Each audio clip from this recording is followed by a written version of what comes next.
गुरु रविदास जी की जीवन कथा। 15वीं शताब्दी में काशी, वर्तमान वाराणसी के निकट एक साधारण परिवार में जन्मे गुरु रविदास जी का जीवन समाज को एकता, समानता और भक्ति का मार्ग दिखाने वाला एक उज्जवल दीपक था। जूते बनाने वाले एक परिवार में जन्मे रविदास जी बचपन से ही असाधारण थे। वे न केवल प्रतिभाशाली थे बल्कि अत्यंत दयालु और परोपकारी भी थे। एक बार रविदास जी ने अपने मित्र को अपना एक नया जूता दे दिया क्योंकि वो नंगे पैर था। उनके पिता ने उन्हें ये देखकर डांटा, लेकिन रविदास जी ने शांतिपूर्वक कहा, पिताजी, किसी की मदद करना सबसे बड़ा धर्म है। इस घटना से स्पष्ट होता है कि रविदास जी का हृदय कितना दयालु था। जैसे जैसे वे बड़े हुए, उनका झुकाव आध्यात्मिकता की ओर बढ़ता गया। उन्होंने अपना अधिकांश समय प्रभु की भक्ति और समाज सेवा में लगाया। उनकी वाणी में अद्भुत शक्ति थी और उनकी सरलता और दयालुता से लोग प्रभावित होकर उनके शिष्य बनने लगे।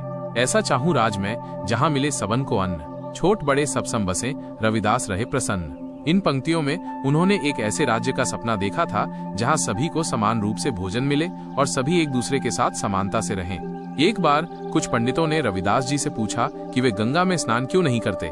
रविदास जी ने उत्तर दिया, यदि मन शुद्ध है तो गंगा कटौती में भी आ सकती है। उन्होंने प्रभु का ध्यान किया और गंगा की धारा वहीं प्रकट हो गई। ये देखकर पंडित आश्चर्यचकित हो गए। एक अन्य घटना में काशी के राजा ने रविदास जी की भक्ति की परीक्षा लेने के लिए सोने से जड़ा एक जूता बनवाकर उन्हें दिया। रविदास जी ने उसे बिना किसी अभिमान के स्वीकार किया और उसकी मरम्मत कर दी। राजा ने पूछा, गुरुजी, इतना धन देखकर आपको कोई लालच नहीं हुआ? रविदास जी ने उत्तर दिया, धन और संपत्ति नाशवान है, मेरे लिए प्रभु का नाम ही सबसे बड़ा खजाना है।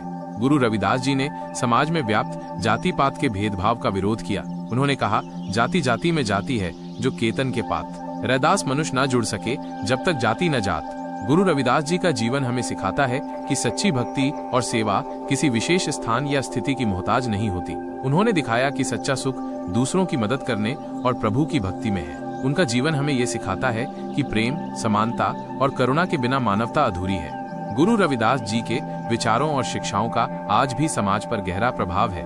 वे हमें प्रेम, करुणा, समानता और भक्ति का मार्ग दिखाते हैं।